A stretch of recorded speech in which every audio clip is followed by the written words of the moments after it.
Babilonia es una ciudad de la que casi todas las personas del planeta han oído hablar al menos una vez. Su nombre lo conocen 99 de cada 100 personas, pero al mismo tiempo solo una de cada 100 puede contar algo más sobre ella que la famosa Torre de Babel de la Biblia y la expresión confusión babilónica. Hoy vamos a corregir esta injusticia. En los próximos minutos descubriremos que fue realmente Babilonia, no solo una ciudad mítica de antiguas leyendas, sino una capital real y viva de varios grandes imperios, un lugar de logros increíbles, lujo, leyes crueles y caídas dramáticas. No vamos a ahogarnos en términos complicados ni a enumerar decenas de pueblos y reyes poco conocidos de los que probablemente nunca hayas oído hablar. En su lugar, recorreremos la historia de Babilonia de la forma más clara posible, paso a paso, pero con detalle y datos interesantes. Aquí aparecerán nombres conocidos, Hammurabi, Nabucodonosor II, Alejandro Magno, pero revelaremos quiénes fueron en realidad y por qué este mismo lugar los une. Una aclaración importante desde el principio, Babilonia no es un país ni un imperio en el sentido estricto, sino una ciudad. Pero una ciudad que en repetidas ocasiones se convirtió en la capital de enormes potencias, tanto de aquellas que ella misma conquistó como de las que más tarde la conquistaron a ella.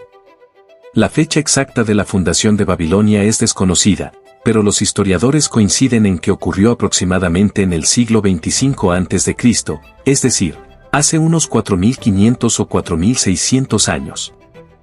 Para que sientas la magnitud de su antigüedad, es más o menos la misma época en la que, en el antiguo Egipto, se construía la gran pirámide de Keops.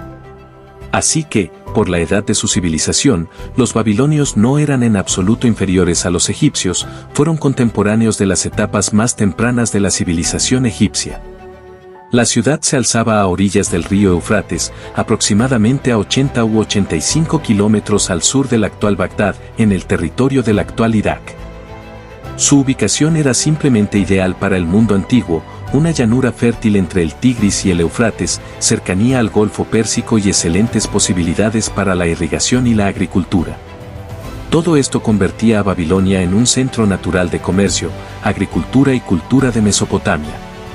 Así como Egipto dependía del Nilo, Mesopotamia vivía gracias a dos grandes ríos. Durante los primeros siglos, Babilonia fue una modesta ciudad provincial dentro de estados más grandes, primero de los reinos sumerio-acadios y luego de otras potencias regionales.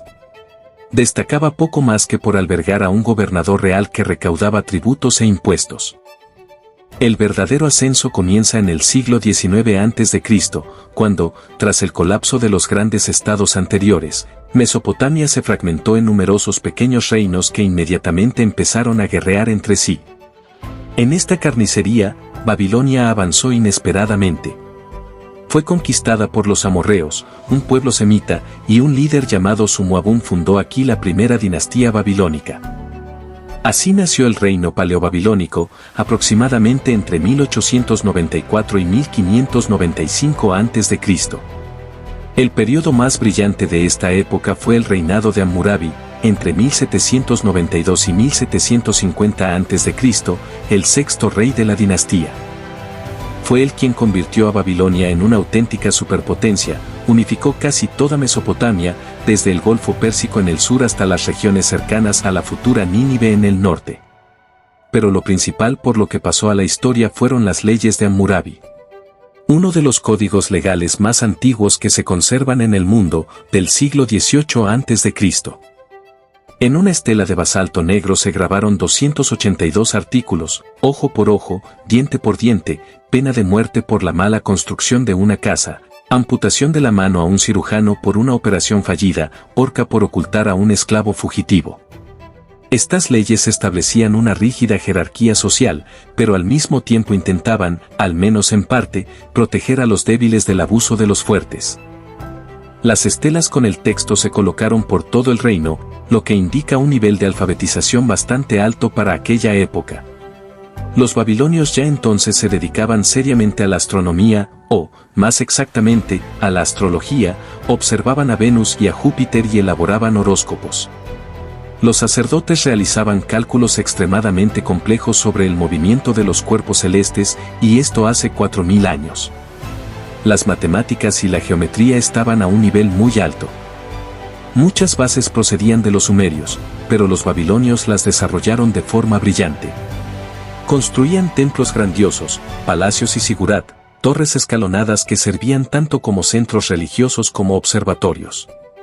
Sin embargo, las contradicciones internas, entre el rey, los ciudadanos libres y la enorme cantidad de esclavos, sumadas a las incursiones de tribus montañesas, debilitaron el Estado.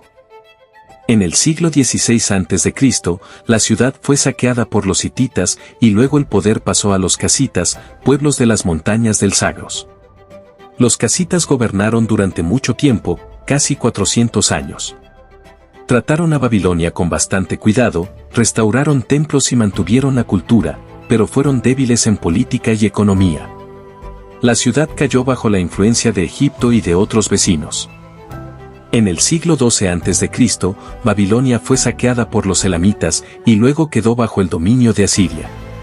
En el siglo VII a.C., la ciudad se convirtió directamente en una provincia del Imperio Asirio. Aún así, la cultura, la ciencia y la educación continuaron existiendo.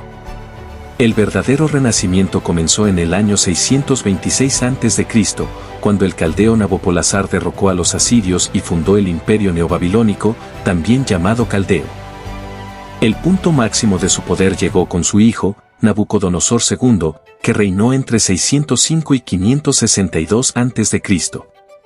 Bajo su gobierno, Babilonia se convirtió en una de las ciudades más espléndidas del mundo antiguo. La ciudad fue rodeada por murallas dobles y, en algunos tramos, triples, de hasta 12 o 14 metros de altura y con un ancho suficiente para que 2 carros pudieran cruzarse.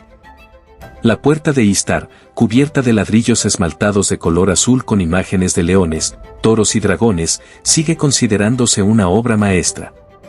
A través de ella pasaba la vía procesional hacia el templo principal.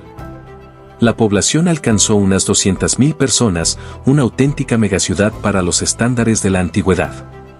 Nabucodonosor reconstruyó Etemenanki, un gigantesco sigurat de 7 niveles, de unos 90 metros de altura, dedicado al dios Marduk. Según muchos historiadores, fue el prototipo de la bíblica Torre de Babel. También se asocian a su nombre los legendarios jardines colgantes, una de las 7 maravillas del mundo.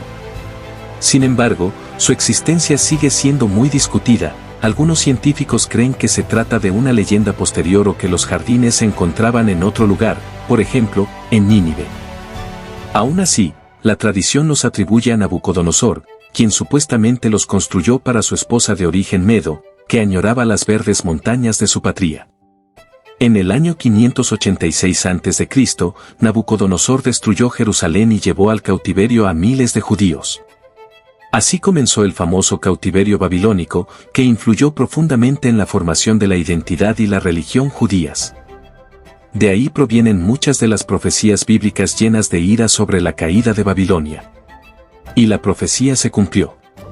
En el año 539 a.C., el rey persa Ciro el Grande tomó la ciudad prácticamente sin combate. Según la leyenda, desvió las aguas del Éufrates. Los persas trataron a Babilonia con relativa suavidad, conservaron los templos y las tradiciones. Heródoto visitó la ciudad y la describió como una de las más bellas y grandes de la tierra, incluso a pesar de las destrucciones. Pero en el año 479 a.C., tras una rebelión, Jerjes reprimió la ciudad con dureza y le quitó su autonomía. Más tarde llegó Alejandro Magno, en el año 331 a.C. Se enamoró de Babilonia, ordenó restaurar los templos y el sigurat, y la declaró su futura capital.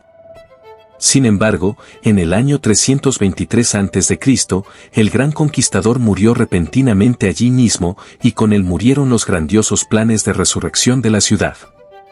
Después de Alejandro, Babilonia fue decayendo poco a poco. La cultura helenística se mezcló con la local, se construyeron teatros griegos, los dioses se fusionaron, Marduk con Zeus, Heracles con héroes locales, pero la ciudad ya no tenía importancia política. Luego llegaron los partos, los sasánidas, los árabes. Las guerras constantes, el cambio del cauce del Éufrates, las epidemias y el traslado de las capitales, cerca creció Ctesifonte, fueron matando lentamente a la antigua ciudad. La fecha exacta en la que Babilonia quedó completamente abandonada es desconocida. Algunos dicen que ya en el siglo I de nuestra era, otros que incluso en el siglo XII aún quedaban algunas construcciones en pie. Pero para la Edad Media, del gran centro solo quedaban ruinas cubiertas de arena y arcilla.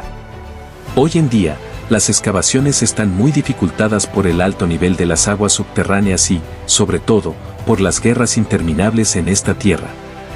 Incluso en los siglos XX y XXI hubo combates aquí, desde la Primera Guerra Mundial hasta los conflictos modernos. La agresividad de la humanidad borró literalmente de la faz de la tierra una de las ciudades más grandes de la historia. Ese fue el destino de Babilonia, de un humilde asentamiento a una maravilla del mundo antiguo, de símbolo de poder a símbolo de soberbia y caída. Una ciudad que dio al mundo las primeras leyes escritas, observaciones astronómicas precisas y una arquitectura lujosa, y que al mismo tiempo dejó una de las páginas más trágicas de la historia. Si te interesa este tipo de inmersión en la antigüedad, dale like y escribe en los comentarios sobre qué otra ciudad o civilización antigua te gustaría saber más. Hasta la próxima.